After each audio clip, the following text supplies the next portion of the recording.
So yun nga mga idol, welcome back sa ating YouTube channel, Opinion Mo TV. Naaalala nyo pa ba mga idol ang ipinangako noon ni dating Senador Trillanes sa mga Duterte na kung saan nga mga idol ay tatakbo sila, oras na sila ay masampahan ng kaso. Ang mga pangako at banta na ito ni dating Senador Trillanes ay binaliwala ng mga Duterte at sinasabihan pa si dating Senador Trillanes na dumano nga mga idol ay walang kakwenta-kwentang tao at sundalong kanin. Ito nga mga idol ay hindi nila inaasahan dahil ang kanila palang minamaliit mga idol at binabaliwala ay siya palang magpapabagsak sa kanila. Ang katotohanan dito nga mga idol, si dating Senador Trillanes ay mayroong kakayahan na tuparin ang kanyang pangako. Tulad na lamang mga idol ng sinabihan niya si dating Pangulong Duterte na hindi niya ito tatantanan hanggat hindi napapanagot at hindi napapakulong.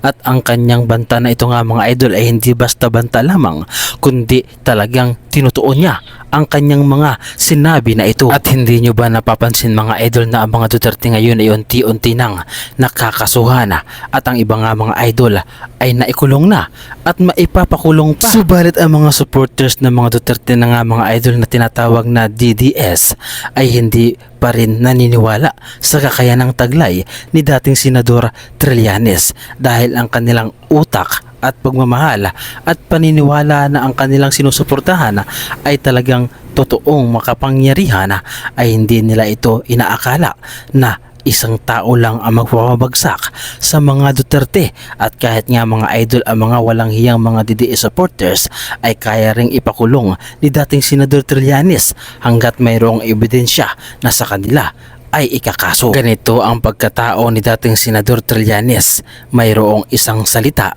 at mayroong prinsipyo na ipinaglalaban. Hanggat nasa tama ay kaya niya itong ipaglaban at kaya niyang ipakulong ang mga may sala. Dahil kapag sinabi niya ang mga bagay na ito ay kanya itong tutuparin.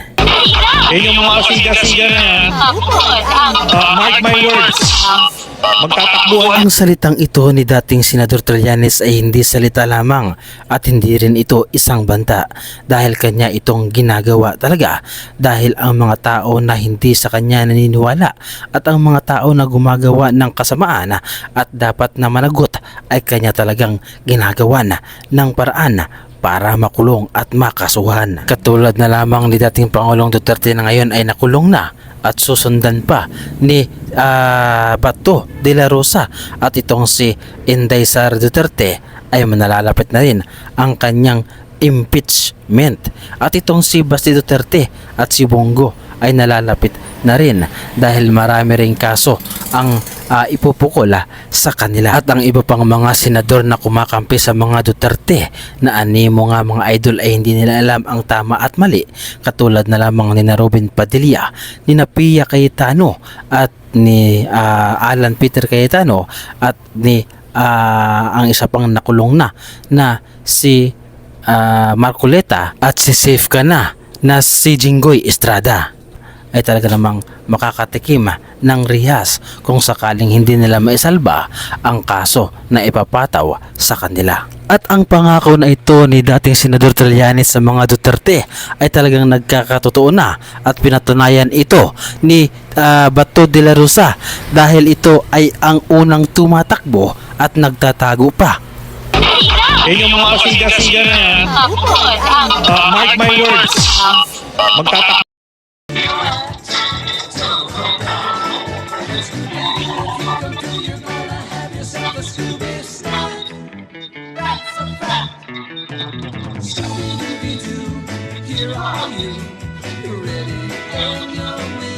O ano mga idol, anong masasabi ninyo sa pagtakbo ng mga DDS na ito katulad ni Bato de la Rosa?